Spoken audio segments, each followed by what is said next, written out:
matte Protonic red E92 M3 wheels, a full carbon kit and enough cost options to fill a book make this one very tasty BMW M4 to look at. What's not so tasty is the mileage, as this M4 has covered over 60,000 miles. I know, ouch. But does that really matter?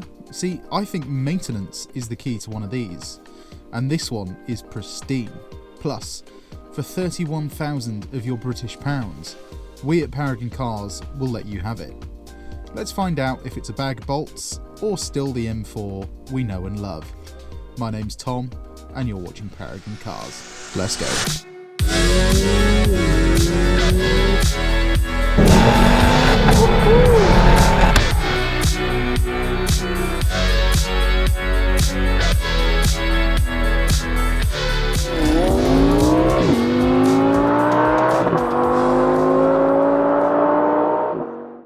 Right, let's have a look round then.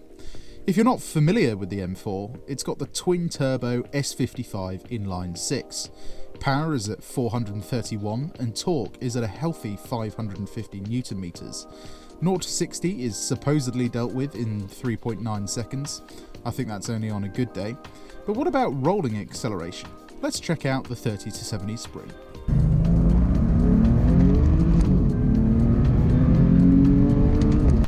So, how did we do? Well, despite conditions being very damp, we still managed a very respectable time of just 3.52 seconds.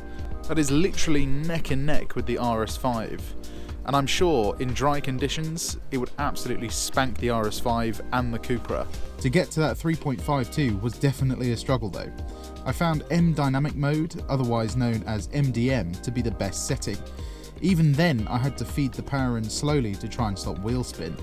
Inside, you'll notice a step up in quality over the standard 4 Series.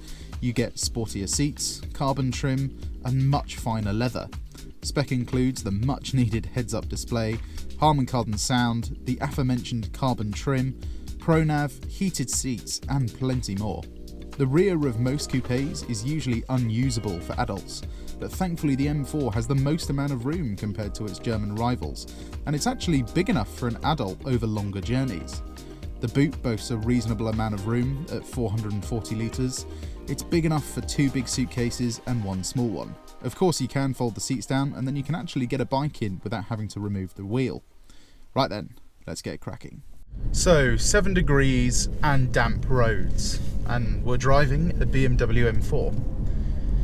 That's either a recipe for disaster or a recipe for fun. I'm going to go with the latter, I think. If you're not familiar with the M4, it has 2 M buttons on the steering wheel, and you use those to configure your drive modes with. I've set up M1 mode for just efficient driving, comfortable suspension, and comfortable steering. M2 mode is full MDM mode. I haven't gone with full traction off because obviously it's wet outside and I don't particularly want to end up sideways in a tree. We're going to start off around town, move on to the motorway, and then do some properly fun driving. But first, town driving. We're in comfort now, and yeah. Steering's nice and light yet precise. Engine is responsive.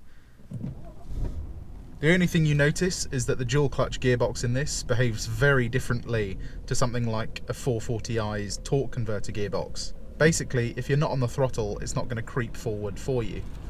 Plus, if you're a slightly more inexperienced driver, it can be something that is quite hard to get used to at first. The throttle's quite sensitive, so it can be quite jerky at times. Parking this car is pretty much like any other 4 Series. The only difference is you've got much wider arches at the back. So if you are looking at a tight space, it can sometimes be quite difficult to get in. Thankfully though, this car is very highly spec'd and has a whole suite of cameras to help you out.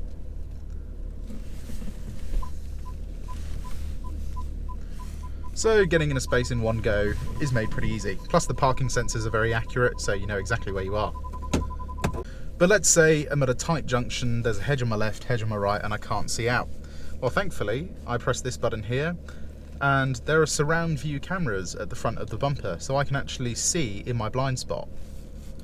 Anyway, let's keep going.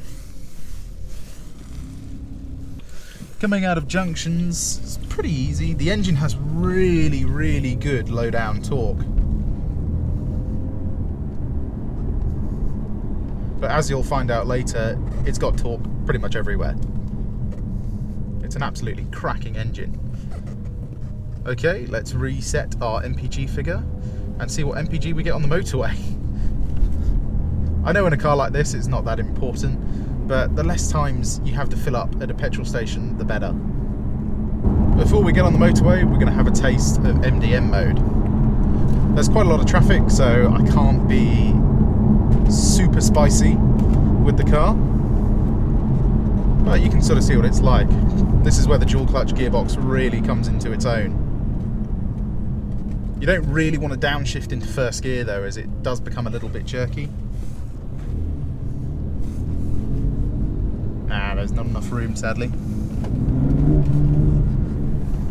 For now though, we're going to leave it in efficiency, sadly, as we've got to do some proper journalism. On the motorway then, what is a BMW M4 like?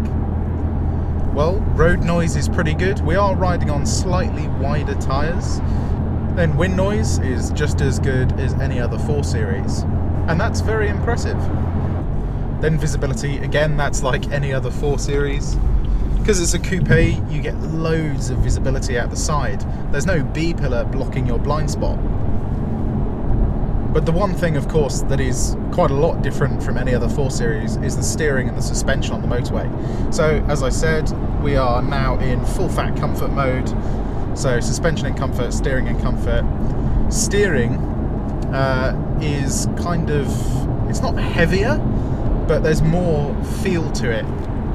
It also doesn't quite want to stay as straight as other 4 Series do. And suspension, it's pretty comfortable, I have to say. You can tell there's some firmness there, but it rounds off the bigger bumps really nicely. It never seems to get upset by the little undulations in the road. Then interior quality, this is something that is actually also different from other 4 Series. If you get the full leather package like this car has, you get stitched leather pretty much everywhere in the cabin. You get it all over the door cards, apart from right at the bottom, but even then you still get that squidgy material and felt lining. You then get it on the dash as well, and as you can see, you've got really nice high quality leather there. And as you might be able to see, this is actually a higher quality leather than you get in normal 4 Series. Then of course the seats are covered in leather, armrest is leather, and if it's not leather, it's either that really high quality soft touch plastic, or in this particular M4, carbon fibre. And it really sets the cabin off. It does actually make it feel like something really special to drive. The only downside though, and that's same with all 4 Series, is that the cup holders don't have grippy bits, so any small drinks you put in there will just flop around. Not the end of the world though, they're still pretty good. Then the seats in terms of their comfort level are absolutely sublime. They really nailed the driving position in this car. And not only that, the seats really hug you when you're going around tighter corners. Moving on then. So, what if I could only choose 3 specs for this car? What would they be? So this is an original M4, not a competition, so we're going to scrap the competition package just for now, for the sake of this car. But specs I would get, the first thing would be that Harman Kardon sound system. Now I know for a fact this actually adds value to your M4 when you spec this option, because the standard sound system, whilst it's not bad, when you're ordering something like an M4, you kind of expect to get the best of everything. And having a Harman Kardon sound system really just ups that level of audio quality you get in the car. The next thing would of course be that heads-up display. If I put it in MDM mode, you can see it changes into a proper rev counter. If you can see that, it's sort of squidged down a bit. But in normal mode, you can have things like your navigation, of course your speed, and then speed sign recognition as well. But it's a great option to have, because not only is it a party piece for a lot of people, it is genuinely useful on a day-to-day basis.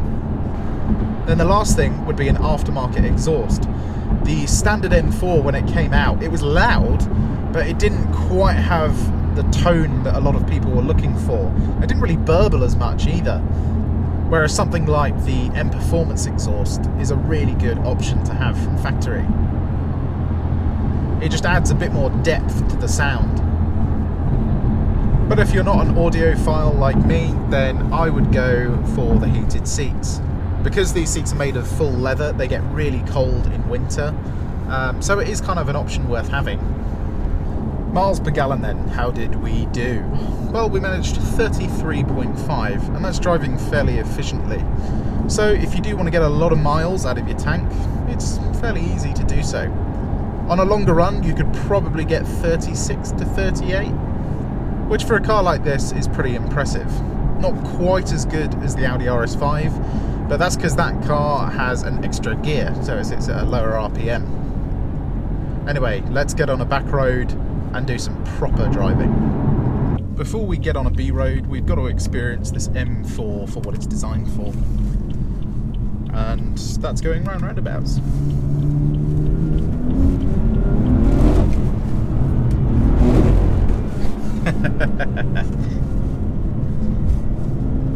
Now it is a damp day, so I can't go full traction off. Even in third gear you can feel the rear end moving sideways a bit. So to put it in perspective, if you are buying something like this, you do kind of have to get used to it first. Even in MDM mode, it is very spiky, even compared to an E92 M3, because you've got those big turbos, they come in pretty quickly. That M Performance exhaust sounds pretty good.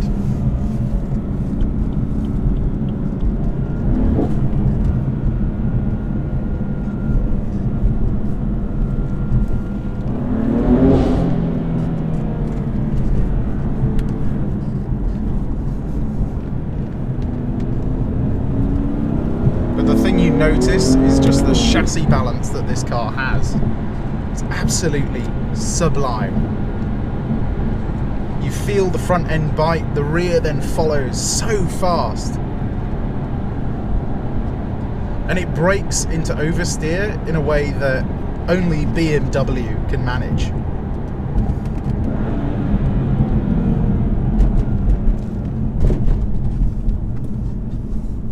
It's spiky, but very controllable actually.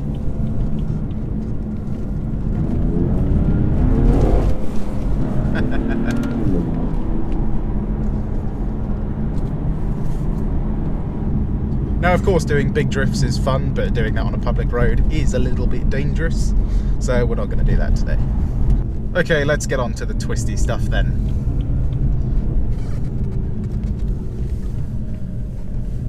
Now, at first, the width and the power is quite intimidating from this car, but get good throttle control, and you do just about get used to it.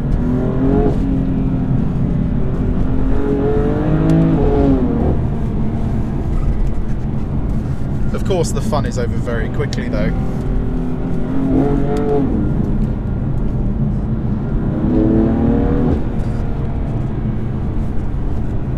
Unless you're not on camera. Just say you're in Mexico. But the front end turning is just amazing.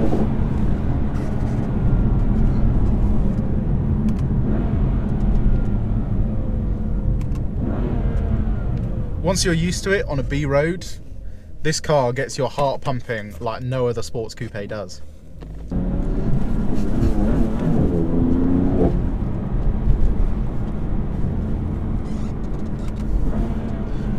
Like, if it wasn't wet, you could probably go around this corner at 50.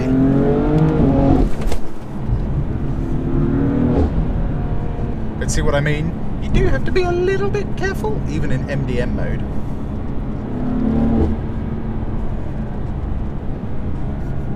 On a B road, you really got to have your wits about you with this car, even in third gear.